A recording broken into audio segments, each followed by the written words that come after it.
What's going on, guys? Ironcane here, back for another Journal of the Breaker Season 3 video. Season 3 is here, and with it, we actually have new game adjustments, which is very surprising, just because I figured they wouldn't be able to add any patches or adjustments to the game since the PTS was added, because things were changed when the PTS was added. So they work very fast. If you guys didn't realize, the PTS ended Monday, which was this week, only like 4 days ago. So the fact that they were able to take the data from the PTS and change things around with the Ginyu Force and other stuff as well, props to the devs. I think we need to give the devs their credit. But let's go ahead and read these patch notes here. So updates, Season 3, June 8th, PDT, June 9th, CEST. Game adjustments and bug fixes. During 6.8 and 6.8 we performed the following balance adjustments and bug fixes based on the gameplay environment during the PTS. Wow. So yeah, they made adjustments based on the PTS, which literally was ongoing for like, what, 5 days, 6 days? So the fact that they worked that fast is pretty cool. Pretty cool. But it's a little frustrating when you consider the fact that, you know, we still don't have a little thing called Raider Queue. So, you know, maybe it's a little more difficult than we think, but the fact that they're able to work that fast, but not for other things, it is what it is. But let's continue reading here. Reports regarding Season 3 related issues can be made via the link below. Okay, so if you guys experience any issues, you fill out this survey. I'll just open it so you guys can see what it looks like. So basically, you just go in here and talk about the issue, how it occurred, what platform you're on, etc. But let's continue with the patch notes here. Okay. Overview of adjustments. Performed balance adjustments to accomplish the following two goals after taking the various gameplay environments from the PTS into account. Again, very cool that they were able to take data from the PTS and put it into the game very quickly.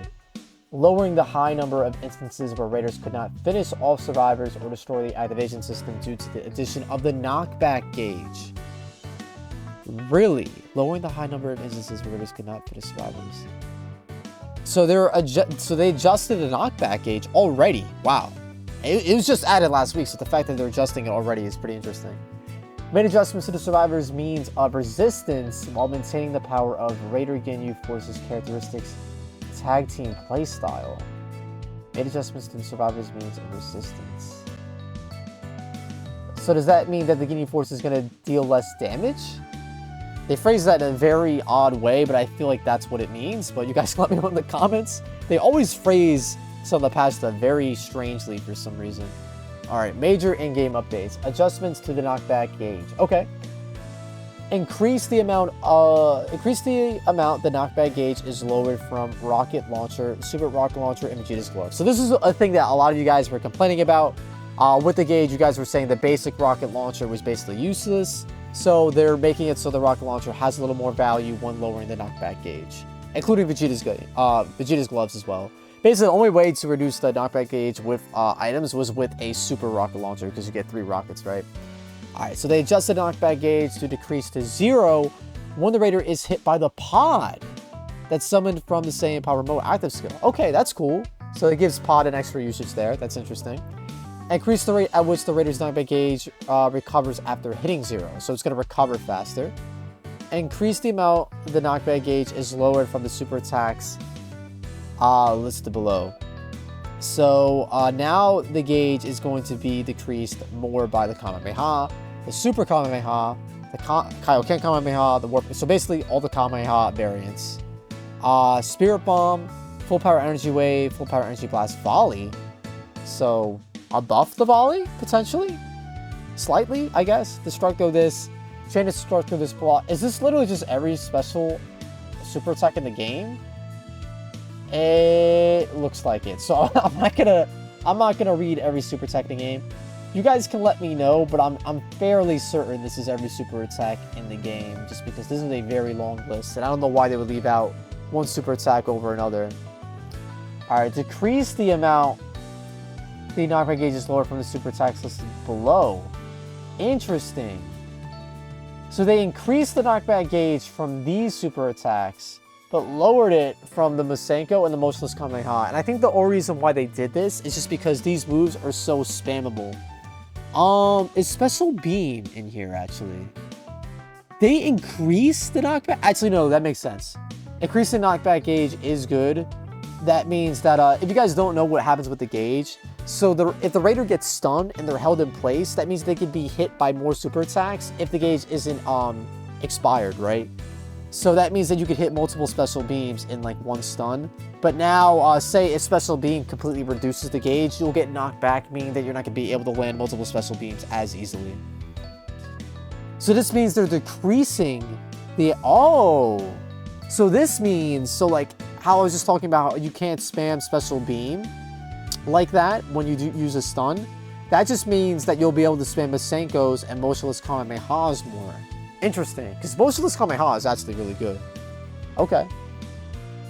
Adjustments to the Raider Ginyu Force. Alright, so yeah, this is the Ginyu Force and nerf, looks like. I doubt they're buffing them.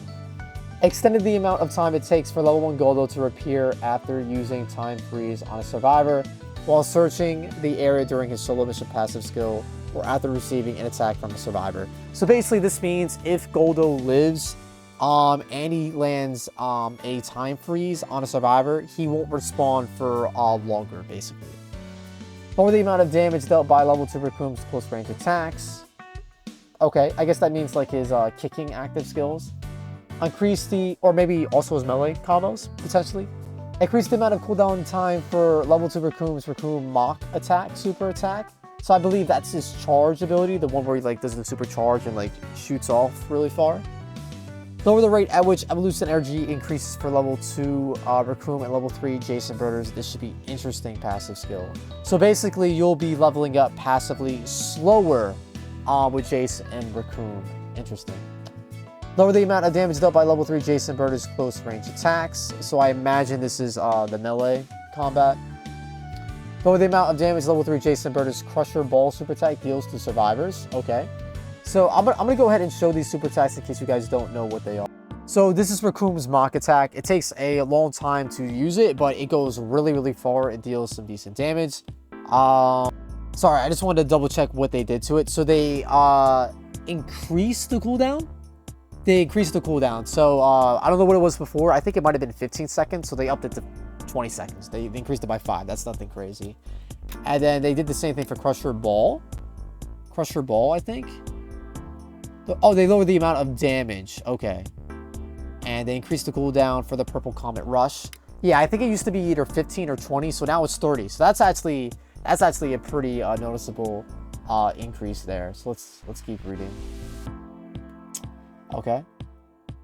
Increase the cooldown. Decrease the amount of damage caused by Raccoon's Combination Rush passive skill, starting from Jason Birder. So if you guys don't know what this is basically if Raccoon lives and you engage in a melee combo, Raccoon will join in with Jason Birder, dealing extra damage. So they actually decrease the damage a little bit.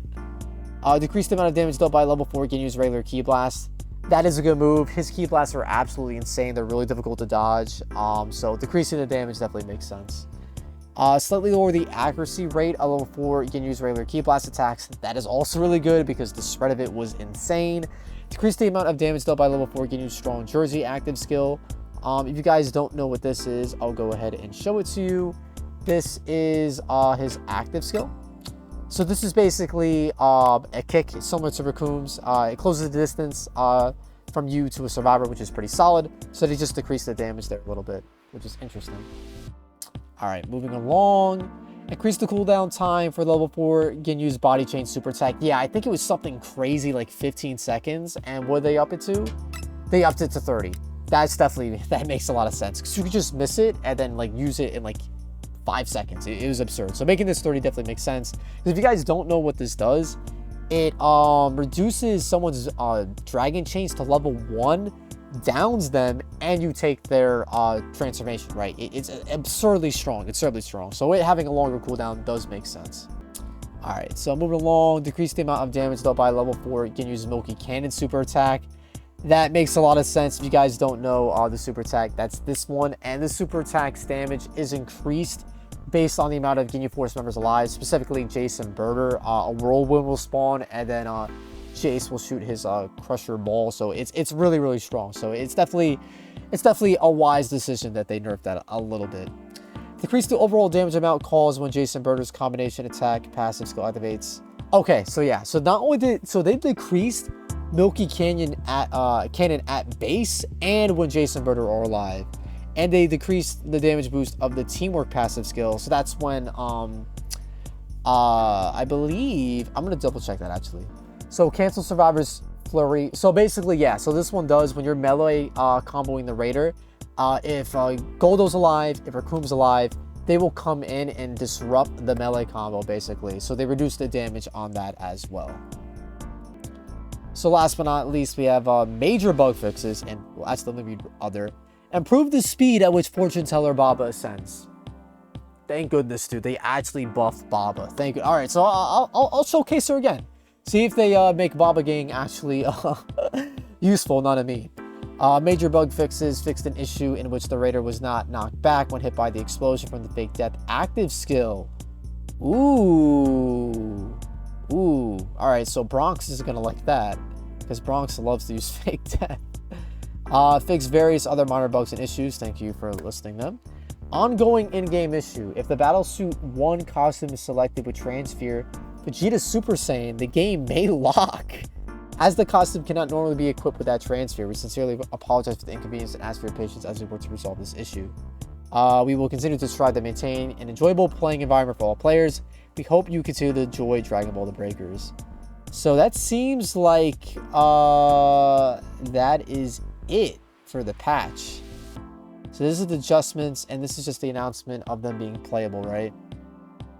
Yeah, so this is just all the survivor skins, talking about the forms of the raider.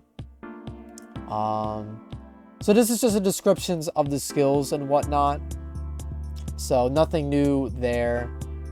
But yeah, that's the patch notes. Unfortunately, they don't mention Raider Q. I mean, obviously they're still working on it, but it is a little jarring that they're not mentioning it. But yeah, guys, that's the patch notes. Let me know in the comments below what you guys think of the Ginyu Force nerfs. I think they were necessary. The damage that they were dealing was absurd. I think they're still great. They're still very strong. I've taken a couple L's from the Ginyu Force, and I've definitely packed up a group of survivors with the Ginyu Force myself. So they're still strong, but they're not as broken as they were during the PTS. So I think it was a healthy change. But yeah, boys, let me know in the comments below what you guys think of it. If you think there's anything else that needs to be tweaked about the Ginyu Force, whether it's buffs or nerfs, like the video if you enjoyed, and subscribe to the Ironcane for more showcases, updates like these, and I'll catch you guys in the next one. Peace out, boys.